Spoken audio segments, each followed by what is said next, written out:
ఇక గోషామహల్లో ఉస్మానియా ఆసుపత్రి నిర్మాణాన్ని స్థానికులు తీవ్రంగా వ్యతిరేకిస్తున్నారు. ఓవైపు రేవంత్ భూమి పూజ చేస్తుండగానే స్థానిక మహిళలు వ్యతిరేక నినాదాలతో హోరెత్తించారు. సీఎం వెళ్లే మార్గంలో బైఠాయించి నిరసన తెలిపారు. సీఎం డౌన్ డౌన్ అంటూ నినాదాలతో హోరెత్తించారు. ఇక ఇదే అంశానికి సంబంధించిన సమాచారం మా ప్రతినిధి భాస్కర్ ఫోన్ల ద్వారా అందించడానికి సిద్ధంగా ఉన్నారు. భాస్కర్, చెప్పండి, దీని గురించి అప్డేట్స్ ఏంటి? గోషామహల్లో ఒకవైపు సీఎం భూమి పూజ చేస్తుంటే మరోవైపు సీఎం వెళ్లేటువంటి రోడ్డు మార్గం గోషామహల్ వాసంతా కూడా బైఠాయించి సీఎం డౌన్ డౌన్ అంటూ రోడ్డుపై నినాదాలు చేశారు. ఉస్మానియా పోలీస్ గ్రౌండ్స్ లో కట్టడానికి కోసం నినాదాలు చేస్తూ నల్ల జెండాలు ప్రదర్శించడం జరిగింది. మహిళలను అరెస్ట్ చేసి ప్రస్తుతానికి పోలీసులు గోషామహల్ స్టేడియం తరలించారు. గత కొంతకాలంగా జరుగుతున్నటువంటి ఇష్యూకి సంబంధించి గోషామహల్ లో నూతన ఉస్మానియా ఆసుపత్రి నిర్మాణాన్ని వ్యతిరేకిస్తూ గోషామహల్ అందుకు పిలుపునిచ్చారు గోషామహల్ పరిరక్షణ సమితి. ముఖ్యమంత్రిని అడ్డుకుంటామని హెచ్చరించిన నేపథ్యంలో గోషామహల్లో బస్తీలలో భారీగా ఉదయం నుంచి పోలీసులను మోహరించారు. అర్ధరాత్రి నుండి గోషామహల్ పరిరక్షణ సమితి నాయకులను స్థానిక యువకులందరినీ కూడా అరెస్ట్ చేసినటువంటి పరిస్థితి. అన్ని పార్టీలకు చెందినటువంటి నాయకులు, కార్యకర్తలు వాళ్ళందరినీ కూడా అరెస్ట్ చేసి పోలీస్ స్టేషన్ లో నిర్బంధించినటువంటి పరిస్థితి. ఉదయం నుండి ఫ్లైఓవర్ దుకాణాలు మొత్తం అన్నింటి కూడా వ్యాపార సంఘాలను బంద్ పాటిస్తున్నటువంటి నేపథ్యంలో బస్తీ వాసులను బయటకు రాకుండా ఎక్కడికెక్కడ రోడ్లను మొత్తం మూసివేశారు పోలీసులు. ముఖ్యమంత్రి రేవంత్ రెడ్డి నిర్ణయం వెనక్కి తీసుకోకపోతే ఖచ్చితంగా అడ్డుకుంటామని చెప్పారు. ఈ సందర్భంగా మహిళలు ఇళ్ల నుంచి స్వచ్ఛందంగా బయటకు వచ్చి అడ్డుకున్నటువంటి పరిస్థితి. రాష్ట్ర వ్యాప్తంగా ఎక్కడ చూసినా ఎప్పుడు చూసినా రాష్ట్ర ప్రభుత్వం పట్ల, రాష్ట్ర ప్రభుత్వం నిర్ణయాల పట్ల అనేక రకాలుగా ప్రజా వ్యతిరేక విధానాలు అమలవుతున్నప్పటికీ ప్రజా ప్రభుత్వం అని చెప్పుకుంటున్నటువంటి ప్రభుత్వం ఎక్కడ కూడా ప్రజా అనుకూలంగా వ్యవహరించినటువంటి పరిస్థితి కనిపిస్తోంది. ఈ నేపథ్యంలో ఇవాళ గోషామహల్లో జరిగినటువంటి ఇన్సిడెంట్ కి సంబంధించి మహిళలను ఈడ్చుకెళ్తున్నటువంటి పరిస్థితి. దీనికోసమా ఇందిరమ్మ రాజ్యం అనేటువంటిది ప్రశ్నిస్తున్నారు. గోషామహల్ పరిరక్షణ సమితి ఆధ్వర్యంలో జరిగినటువంటి ఈ ఇష్యూలో రేవంత్ రెడ్డి కాదు, రేవంత్ రెడ్డి తర్వాత ఎవరు వచ్చినా కూడా అడ్డుకుంటాం. ఇవాళ మాకు కావాల్సినటువంటి అంతా కూడా మేము ఇక్కడ పుట్టి పెరిగా మాకు ఉన్నటువంటి వీటన్నిటిని ధ్వంసం చేసి మీరు ఏదో నిర్మిస్తామంటే మేము ఊరుకునేది లేదు అని వాళ్ళు చెప్తున్నారు. కనీసం వారికి వాళ్ళతో మాట్లాడడానికి కానీ వారితో చర్చించడానికి కానీ ఎవరు కూడా సిద్ధంగా లేకపోగా గుంటెద్దు పోకడంతో, సొంత నిర్ణయాలతో, తెలివి తక్కువ నిర్ణయాలతో రాష్ట్రంలో ఉన్నటువంటి ప్రధానంగా హైదరాబాద్ ఉన్నటువంటి సెంట్రల్ జోన్ పరిధినటువంటి గోషామహల్ ఏరియాలో ఇట్లాంటి చర్యలు చేయడం పట్ల తీవ్రంగా స్థానికులు, మహిళలు, యువకులు అయితే తీవ్ర స్థాయిలో మండిపడుతున్నారు. ప్రస్తుతానికి అండ్ అయితే భాస్కర్, ఇప్పుడు చూసుకుంటే స్థానికులు కావచ్చు, మహిళలు కావచ్చు, యువకులు కావచ్చు, ఇంత వ్యతిరేకత చూపిస్తున్నా కూడా ఎందుకు పట్టించుకోవటం లేదు? రాష్ట్ర ప్రభుత్వం కేవలం ఏం జరగాలనుకుంటే, ఏం చేయాలనుకుంటే అది చేస్తుంది.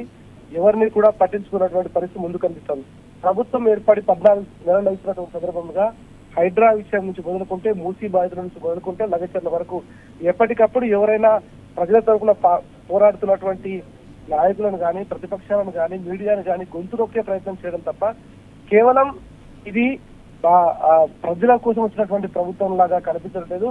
కేవలం కక్ష సాధింపు ధోరణిలో వచ్చినటువంటి అధికారులు కావచ్చు, నాయకులు కావచ్చు, గతంలో ముఖ్యమంత్రిగా పనిచేసినటువంటి కేసీఆర్ దగ్గర పనిచేసినటువంటి కొంతమంది అధికారులు, ఇప్పుడు రాష్ట్ర ప్రభుత్వంలో కీలకంగా ఉన్నటువంటి కొంతమంది అధికారులు ఎంతసేపు ఎవరి ఫోన్ ట్యాప్ చేయాలి, ఎంతసేపు ఎవరి వ్యవస్థ ఎట్లా ఉంది, ఎవరితో మాట్లాడుతున్నారనేటువంటి వినడం తప్ప, వారిని కక్ష సాధింపు ధోరణిలో వివరించడం తప్ప ప్రజల పట్ల కేవలం సేవ చేయాలి, ప్రజల కోసం పనిచేయాలన్నటువంటి ప్రభుత్వ ధోరణి కనిపించడం లేదు.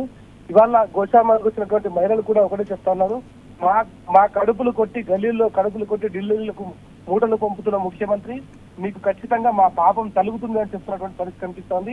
దీన్ని ఇప్పటికైనా ప్రభుత్వం గుర్తించుకోకపోతే తెలంగాణ ఉద్యమం నుంచి అనేక పాఠాలు నేర్చుకున్నటువంటి తెలంగాణ సమాజంలో ఎంతో మంది అధికారులు, ఎంతో మంది నాయకులు కొట్టుకుపోయినటువంటి పరిస్థితి.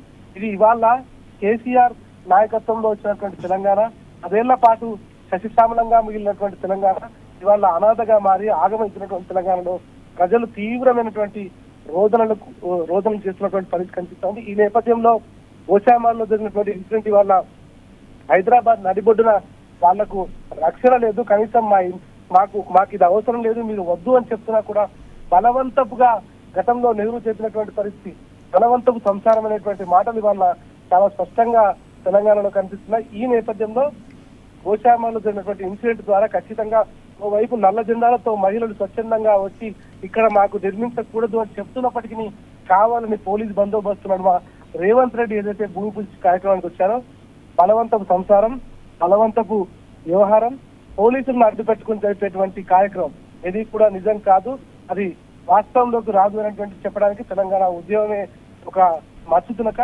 దీన్ని గుర్తు పెట్టుకోవాల్సినటువంటి అధికారులు కానీ, పోలీసులు కానీ, నాయకులు కానీ దీన్ని వెంటనే వెనక్కి తీసుకుపోతే రేపు రాబోయే రోజులలో అన్ని పార్టీలతో కలిసి గోశామాల్ పరిరక్షణ సమితి ఆధ్వర్యంలో ముందుకు వెళ్ళేటువంటి అవకాశం కనిపిస్తోంది. ప్రభుత్వం 14 నెలలుగా బడుగు బలహీన వర్గాల నుంచి మొదలుకుంటే చివరికి రియల్ ఎస్టేట్ వరకు అందరినీ ఆగం చేసి రోడ్డు పైన తీసుకొచ్చినటువంటి పరిస్థితి కనిపిస్తోంది.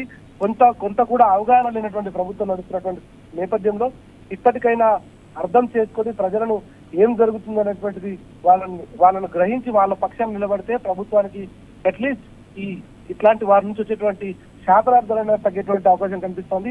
వెంటనే అండ్ అలాగే భాస్కర్, ఇప్పుడు చూసుకుంటే ఈ ప్రస్తుత ప్రభుత్వం కక్ష సాధింపు చర్యల మీద మాత్రమే ఎందుకని ఫోకస్డ్ గా ఉంటుంది? ఎందుకు ఇప్పుడు నల్ల జెండాలతో ఇంత మహిళలు వ్యతిరేకత చూపిస్తున్నప్పుడు కూడా ప్రజల్ని ఎందుకని నిర్లక్ష్యం చేస్తుంది? ఏ ధైర్యంతో? గతంలో అనేక సార్లు 14 నెలల కాలంలో తెలంగాణలో రావణ కాండ నడుస్తోంది, అది పోలీసుల ఆధ్వర్యంలో. మొన్నటి వరకు స్వచ్ఛందంగా పనిచేసినటువంటి అధికారులు, తెలంగాణ ప్రాంతం కోసం పనిచేసినటువంటి అధికారులు, రాష్ట్రం కోసం పనిచేసినటువంటి అధికారులు ఇవాళ కేవలం అధికారం కోసం మోచేది నీళ్లు తాగుతున్నటువంటి పరిస్థితి కనిపిస్తోంది. దాంట్లో భాగంగానే పోలీసులు దమనకాండ కొనసాగుతుంది. ఇవాళ హైదరాబాద్ లో కావచ్చు, రాష్ట్రంలో కావచ్చు, ఎక్కడైనా పోలీసు రాజ్యం నడుస్తోంది. రేవంత్ రెడ్డి ప్రభుత్వం, రేవంత్ రెడ్డి కుటుంబ పాలన నడుస్తోంది. ఈ కుటుంబ పాలన జరుగుతున్నటువంటి నేపథ్యంలో అనేక రకాలుగా ఇవాళ మాట్లాడుతున్నటువంటి మీడియా గొంతు నొక్కడం, తెలంగాణ ఉద్యమంలో ఉన్నటువంటి అనేక మందిని టార్గెట్ గా చేసి ముందుకు వెళ్తున్నటువంటి పరిస్థితి. సాక్షాత్తు సిరిసిల్ల ఎమ్మెల్యేగా ఉన్నటువంటి బీఆర్ఎస్ వర్కింగ్ ప్రెసిడెంట్ కేటీఆర్ పైన అనేక ఆరోపణలు చేస్తూ కేసులు పెట్టారు. కానీ ఎక్కడా కూడా నిలబడకుండా వాళ్ళకి సరైనటువంటి అవగాహన లేకపోవడంతో ఎక్కడా కూడా చట్టాలు ఉన్నటువంటి లొసుగులను ఉపయోగించుకొని వాళ్ళు ఎక్కడైతే తప్పుడు కేసులు పెట్టారో వాటన్నింటినీ కూడా పటాపంచలు చేస్తూ వాళ్ళ న్యాయం గెలుస్తుంది, న్యాయ స్థానాల ద్వారా న్యాయం మిగిలి ఉందనేటువంటి సంకేతాన్ని బీఆర్ఎస్ పార్టీ ఇచ్చింది. ఇవాళ బీఆర్ఎస్ పార్టీ నిజంగా జనతా గ్యారేజ్ టైప్ లో నడుస్తున్నటువంటి పరిస్థితి కనిపిస్తోంది. ఎవరికి ఏ కష్టం వచ్చినా బీఆర్ఎస్ పార్టీ తరచుతున్నటువంటి పరిస్థితి. ఈ నేపథ్యంలో పోలీసులను అడ్డు పెట్టుకొని ఏదో జరిగిపోతోంది, ఏదో చేశామనేటువంటి గత ప్రభుత్వ ఆనాడు ముఖ్యంగా ముఖ్యమంత్రి గతంలో తెలంగాణ తొలి ముఖ్యమంత్రిగా ఉన్నటువంటి కేసీఆర్ ఆనవాళ్ళను తుడిచివేయడానికి అనేక ప్రయత్నాలు చేసినా ప్రజల నుంచి అనేక రకాలుగా వ్యతిరేకత మొదలవుతోంది. దీంట్లో ప్రజలకు ఏదైతే ఇష్టమవుతుందో, ప్రజలకు ఏది కావాలో అది చేయకుండా ఎప్పటికప్పుడు ఇట్లాంటి వ్యతిరేక విధానాలతో దమనకాండ కొనసాగిస్తున్నటువంటి నేపథ్యంలో ఖచ్చితంగా ప్రభుత్వం ఎప్పుడూ శాశ్వతం కాదు, ప్రజలు మాత్రమే శాశ్వతం. ప్రాంతంలో ఉన్నటువంటి వ్యక్తులు వాళ్ళ మనోభావాలకు అనుగుణంగా పనిచేయాలి, లేదంటే ప్రాంతం దాటిదాకా పంపిస్తామనేటువంటి కాలోజీ మాటలకు స్ఫూర్తి ఇవ్వాలి తెలంగాణ సమాజం. హైదరాబాద్ నడిబొడినటువంటి గోశామాల్ నిజంగా దానికి అర్థం పట్టే విధంగా మాకు వద్దు ఈ హాస్పిటల్ అన్నా కూడా కావాలని బలవంతపు సంసారాన్ని చేయించడానికి ముందుకు వస్తున్నటువంటి ముఖ్యమంత్రి పై స్థాయి వాళ్ళు వచ్చినా మేము అడ్డుకుంటామని మహిళలు స్వచ్ఛందంగా, దీంట్లో ఎవరు ప్రోగ్రెస్ చేసి కానీ డబ్బులు ఇచ్చి కానీ తీసుకొచ్చి కానీ మాట్లాడిన పరిస్థితి. కేవలం గోశామాల్లో ఇవాళ వాళ్ళ ప్రాంతాన్ని కాపాడుకోవడం, వాళ్ళ ఏరియాను కాపాడుకోవడానికి వాళ్ళు వచ్చి ధర్నా చేస్తున్నటువంటి సందర్భంలో వారిని బలవంతంగా అరెస్ట్ చేసి గోశామాల్ స్టేడియం తరలించారు. ఏది ఏమైనా ఇవాళ మన వైపు న్యాయం ఉంటే ఖచ్చితంగా న్యాయం జరుగుతుంది అనేటువంటిది తెలంగాణ సిద్ధాంతం నమ్మింది. గతంలో ఉన్నటువంటి కేసీఆర్ పరిపాలన కూడా అదే నమ్మింది. కాబట్టి అనేక రకాలుగా పోలీసులను వాడి ఇబ్బంది పెట్టే విధంగా ఏం జరిగినా కూడా వాళ్ళు చెల్లించేటువంటి పరిస్థితి లేదు. ముఖ్యమంత్రి సాక్షిగా నల్ల జెండాలతో వాళ్ళు నిజం తెలిపారు. ఇది వెంటనే ప్రభుత్వం వెనక్కి తీసుకోకపోతే రాబోయే రోజులలో ఖచ్చితంగా దీనిపైన తీవ్ర రూపం దాల్చేటువంటి అవకాశం ఉంటుంది. భవిష్యత్తు కార్యాచరణ పైన కూడా గోశామాల్ పరిరక్షణ సమితి దీనిపైన ఆలోచిస్తా ఉంది. ఏది ఏమైనా ప్రజలకు అనుగుణంగా ఉండేటువంటి నిర్ణయాలు, ప్రజల సమ్మతితో వచ్చేటువంటి నిర్ణయాలు ఎప్పటికైనా నిలబడతాయి. ప్రజా వ్యతిరేక నిర్ణయాలు కానీ ప్రజలతో కొట్లాడి ప్రజలను ఇబ్బంది పెట్టే విధంగా పాలకులు చేసేటువంటి ఏ కార్యక్రమమైనా సక్సెస్ కాలేదనేటువంటి చరిత్ర చెప్తుంది, రాబోయే రోజులు చెప్తుంది, తెలంగాణ ఉద్యమం చెప్తుంది. ఖచ్చితంగా దీనిపైన సీరియస్ గా ముందుకు వెళ్ళేటువంటి అవకాశం అయితే కనిపిస్తా ఉంది. Priya. Right Bhaskar, thank you for updates.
CM